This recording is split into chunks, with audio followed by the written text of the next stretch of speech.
I'm Chris, and today we're going to talk about bug out bags. Let's do this real quick. What should you include in your bug out bag? Hopefully I'm going to give you a couple ideas and steer you in the right direction. Your bug out bag is going to vary for your climate, what you're doing, what you normally do, and what you want to accomplish. Are you leaving home to go to an undisclosed location, or are you trying to get from work to home? Say bridges were out, roads were out, your car died, you were snowed in, there was an earthquake, a tornado, whatever the case might be. What are you doing with this bug out bag? What is your goal? You want to have some sort of a medical kit in your bag. It doesn't have to be extensive, it all depends on your knowledge and what you can use. Over here I have a med kit. I decided to make it my makeshift medical kit. I have some gloves in here. It's up to you if you want to use latex gloves. Sometimes people are allergic to them, so it's something to consider.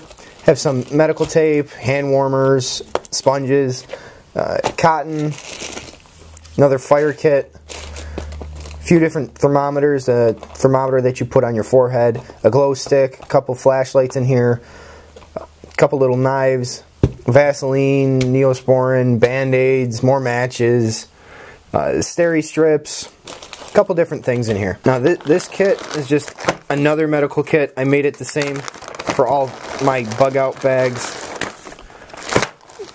What I usually keep in this empty 5-hour energy bottle is 91% isopropyl alcohol. And what you can do with that, obviously, is it's an antiseptic, clean your wounds, sterilize, and all that type of stuff. But you can use it with your alcohol stove to help you boil water or cook some food or something like that. And this stove, it's real easy to make out of a soda pop can.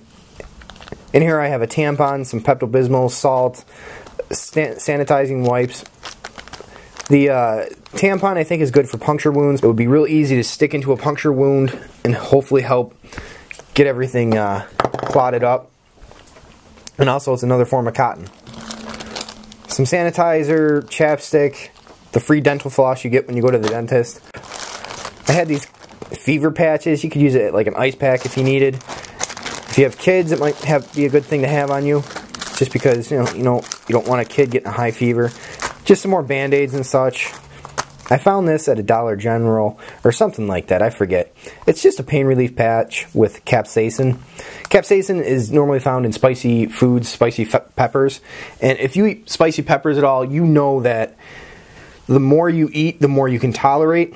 So I thought this might be something good for pain relief because the capsaicin and what it actually does. If you have any medical conditions, you want to have that type of stuff in your bag. If you have a heart condition, you want to have heart pills. Whatever it might be. If you're allergic, you want to have Benadryl, you want to have an EpiPen. You want to have the things you know you're not going to be able to do without in an emergency. Dramamine or anti-diarrhea. Worst thing you want to do is have diarrhea and then be more dehydrated, especially if there's a limited supply of water. So having stuff like that could be a lifesaver. You want to have a couple containers for water. You want to have a couple metal containers. I prefer stainless steel to boil that water so you can make it safe to drink. And if I don't have water in my water bottles, I will put more kits in them. This is just a marking kit and then a fire kit. It's something real easy to throw inside a water bottle and just to have more gear with you. But you absolutely need stainless steel or some form of metal water bottle. These I normally pick up for less than $1 at a thrift store. But you want to be able to have the advantage and the ability to boil waters so you can make it safe to drink. This water bottle I picked up for 49 cents at another thrift store, and I bought 3 of them, and I thought this would be a great way to make just a little kit inside here. You know, something you could just strap right to your belt loop. Because of the climate I live in, I definitely need some cold weather gear. Whenever I go out, I am dressed for the weather, so I usually don't have to worry, but if I had to walk in the weather, I'm going to need some additional things. I need layers. So I have an extra ninja mask, I have a nice thick pair of socks, and a couple other pairs of socks I generally throw in my kit. Another hat, some leather gloves, the Wells Lamont gloves. You can buy a 3-pack for about 20 bucks or so. Just some extra gloves. This vest I found at the thrift store for about 3 bucks. I figured it's orange, it's fleece, throw it in. I can utilize it. I could easily put this underneath a jacket with whatever else I was wearing to keep me warm. I could throw this on the outside to help keep me more visible. In my other kits that I keep in the cars, I have safety vests, you know, the ones that have the reflective material on them so that if you're walking at night or something like that, people can see you. Up over here I kind of have like weather gear, the 3mm trash can bag. I would actually put a couple more in my kit. This can be useful in a couple different ways for making a shelter, making a makeshift bivy sack for yourself, or even using it as a poncho. Any type of cold weather, this is going to help keep heat in, and it's cheap and easy to throw in your pack. This, I saw it at the store for about $1.50, $2. I figured, why not? I always have something around my neck and around my face to help keep me warm. If you had to go walking in the snow, walking in the freezing cold, I would use something like this if you had nothing else. Some sort of dust mask is essential. If you end up being in an environment like 9/11 where dust is everywhere, this is just like one of those sports raincoats. I found it at the thrift store for $2. This is a Tyvek suit, and if you don't know what a Tyvek suit is, think about anyone that paints cars or paints a house. They're generally wearing a Tyvek suit just to keep themselves clean. But I played around with it last year when the temperature got down to about -20 with the wind chill, -20 degrees Fahrenheit. All I did was wear a pair of jeans, a shirt, a hat, and this Tyvek suit. And it kept the wind off of me. I was warm, I wasn't cold, I wasn't overheating. So I thought this would be a nice thing to add to a kit. This is just a tarp.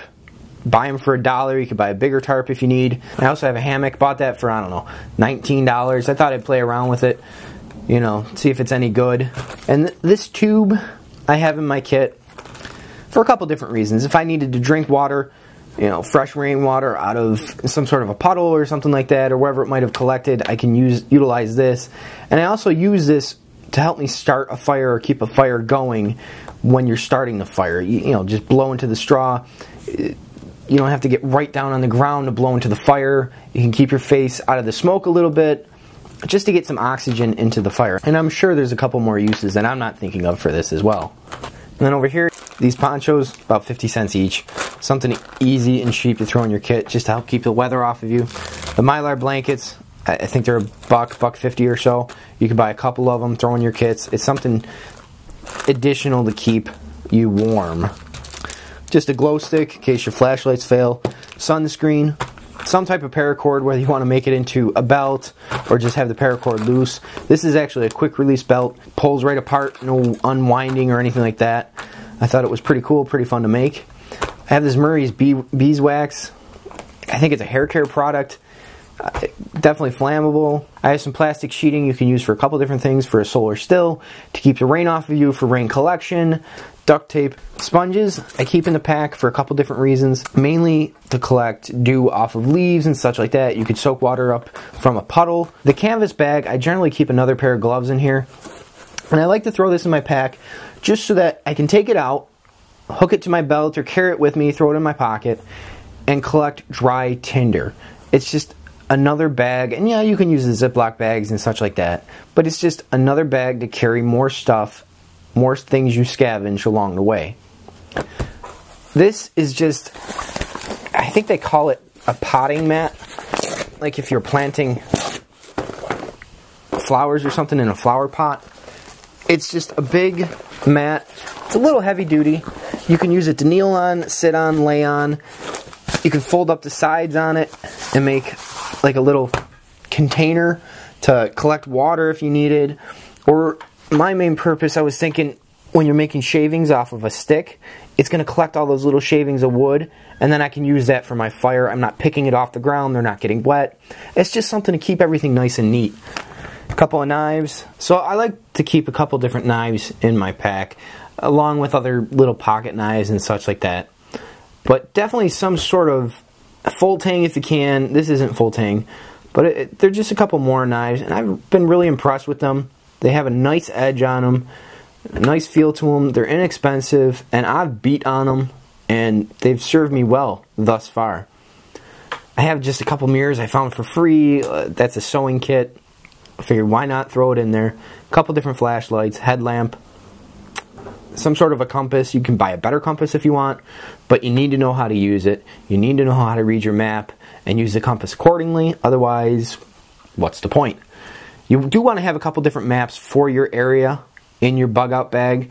This way, if you were getting home, instead of just taking the streets, you could take some sort of a shortcut if you needed, depending on where you live. I have these little Altoid kits that I made. I keep those in my pack, along with the one I keep on my person. It's just another little kit to keep on you in case you had to ditch your big bag, if you had to give up your bag, or whatever the case might be. It's just something else to have with you so you're not lost without anything. I have a magnifying glass that I've been playing around with to, you know, start a fire with the sun. A couple more fire kits. Obviously there's a lot of redundancy on fire kits. I probably don't need that many, but I've been experimenting with this bug out bag loadout. Just a small cheap pair of binoculars, it might come in useful. A little knife sharpener, that was a cheapy one. In this little bag, I just have a couple little kits. I like to use the pill containers. You know, they're watertight. They're easy to use. They're pretty durable. And then I have a little fire kit in here with some matches, a little candle, a little lighter, stormproof matches, waterproof matches, cotton, Vaseline, all that type of stuff that you add to a fire kit. Again, more cotton in here. Some flagging tape or marking tape, whatever you want to call it. This is the stuff that you can, you know, take out, tie to a tree, and it's going to blow in the wind and be visible. Somebody's going to spot this. If you had to leave your car, leave your campsite, whatever you had to do, if you need to be found, this is going to leave a little trail of breadcrumbs in which direction you've gone. And don't forget to leave a note at whatever location you were at. In here, I just have a candle. I put it in this little container just because I know a candle's going to end up melting in my car, and I didn't want it all over my kit. So I thought, throw it in the little container, it melts in there, it's fine. You also want to have a couple fire kits. You want to be able to make a fire. There's a million uses for fire. You definitely want to be able to make fire, and you want to practice that skill beforehand. In this little bag, I just have another fire kit, magnesium, ferrocerium rod, another lighter, more cotton, more matches, just a little bit of redundancy, a little bit of Vaseline in there. A couple other things you definitely want to have in your bag: some type of signaling device, whether that be a mirror, an orange tarp, flagging tape, something to signal, and even a loud whistle. And you can find them fairly cheap. A whistle is going to be a lot louder than you yelling out, and you're going to lose your voice before you lose your breath. So a whistle is a must-have if you're in a situation where you're trapped. Then this kit, I actually have a whistle in here. I like to carry the whistle on the outside of the bug-out bag. This was just an additional one. That way, I can have one on the bug-out bag, have one on my person in case I get separated from my bag. If I got stuck somewhere, the whistle might be the only thing that helps people find me. Just a little cheapy saw, Swiss Army knife. You also want to keep food in your bug-out bag, whether that be protein bars, peanut butter, tuna fish, unless you have allergies to most of that stuff. Then you want to keep Benadryl or an EpiPen.